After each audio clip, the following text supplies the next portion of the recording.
Georgia politician among 19 arrested in multi-agency human trafficking operation. This is crazy, man. They say, according to the MCSO, the operation targeted those willing to exploit children by purchasing sex with a minor. Officials say boys and girls were targeted through social media apps and dating websites.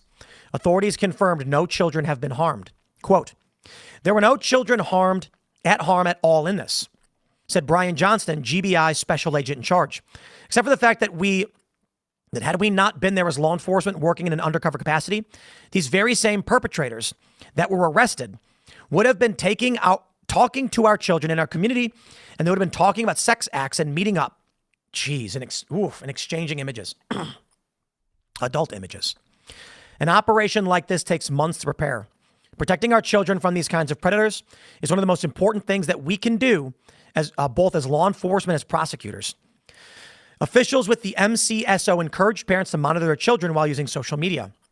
I can't stress enough for the parents, please monitor your children and what they do on their computers, emphasized Sheriff Countryman. It's okay. What a name. Wow. Sheriff Countryman. It's okay to be a nosy parent, know who they're speaking with, because we're not going to stop until they stop preying on our kids. I've got the Ballotpedia for Carl Spayberry. He ran for election for the Georgia House of Representatives, District 139, and lost in the general election on November 5th. He ran against Carmen Rice. She got 19,000 votes to his 10,000. It seems like he ran unopposed in the Democrat primary in this jurisdiction, getting 1,804 votes. Here's my question. Take a look at this. He's ran numerous times, actually.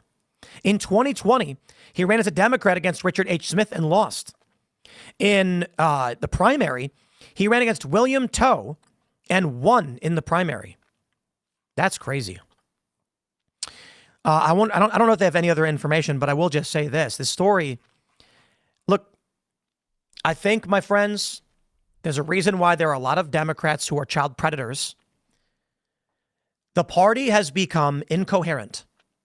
It's defending strange behaviors of minors that normally they'd get treatment for. The argument that's made by conservatives consistently is that when these liberals come out and say that children can consent to child sex changes, the next step is going to be they can consent in general. And that is wrong. Parents need to control their children in many ways. Even at 18 years old, you're not a fully developed adult human being yet. I think 24 is around the average age at which a human being becomes fully developed. Your brain kind of solidifies. So what I see happening now is there's been talk about like Roblox. These predators will go on Roblox and target kids, say creepy things to them to try and shape their brains. Here's the sad reality. For our country, we do not take advantage of the most important formative years of human beings' life, 0 through 5, when the brain is developing and wiring around to fit the world that it sees. This means that if you goo goo gaga a baby, they will develop speech impediments. Isn't that something? We see people doing that stuff all the time to babies. The issue is, in the baby's mind, the neural pathways are not yet formed. It's trying to mimic and create the ability to do what you are doing. That's why they say don't goo goo gaga the baby. Speak to babies like they're adults so that they can learn to emulate functional adults.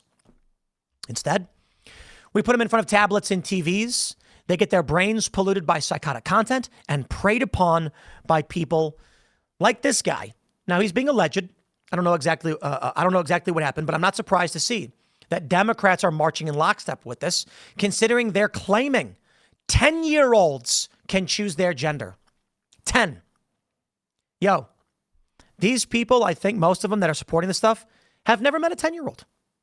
10-year-olds who don't yet know what they want to be or what they are. You see little kids. They mimic adults. Why do they say don't swear in front of kids? Why did we have obscenity laws? Why did we say don't swear on TV? Because kids will mimic this behavior and their brains will be wired for it. This is why these people are targeting children. One, they're perverted deviants. they should be in prison and stopped. But the Democrats at large have been infected by a group of people that want to prey upon children. The evidence? I don't know. A Democrat politician being charged with these crimes? Not proof, because we don't know this guy, what he did. He's being charged and innocent until proven guilty. I'll respect that. But we also saw that guy, what's his face? That guy in California, that fundraiser, I think his name was Ed Buck or something.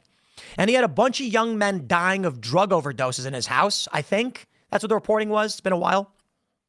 Why do we get so many of these stories? My view is that the Democratic Party, as of today, in a desperate bid to build some kind of coalition, has opened up their doors to criminals and predators, and that's why they won't back off this creepy stuff. Because they want the votes and the power.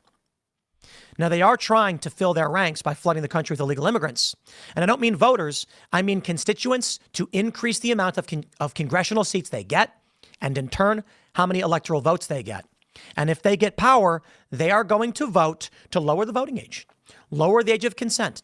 Not because every Democrat has always been a pedo, but because the Democratic Party has opened their doors to people who have these views, who want kids on drugs, who want kids to take weird puberty blocking drugs, who can consent for themselves, who can vote at 16. That's the world they're trying to build. I think we'll see more of this. I think, especially with Donald Trump, we're going to see more arrests like this. They're not going to tolerate it.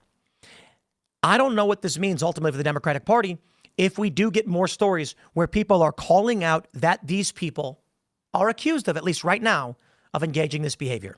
But you take a look at the mega donors, and we've got questions. Take a look at those people that were hanging out with Epstein. Hey, look, people on the left, they want to say, I got a photo of Trump with Epstein. I ain't talking about a photo. I ain't talking about even taking a flight across the country. You know, a lot of people are like, who's on the flight logs? It's, I'm interested. I'm interested who's on the flight logs to the island. So Donald Trump and RFK Jr., I believe both have flown on his jet. But that doesn't mean a whole lot. Did they fly in his jet to his island? I want answers. I don't care if it's Trump, RFK, or anybody. They flew to Epstein Island with Epstein? Expose them. Don't care if it's Trump or RFK Jr. But I got to bet. I'm going to bet. Most of these people voting Democrat. We'll see.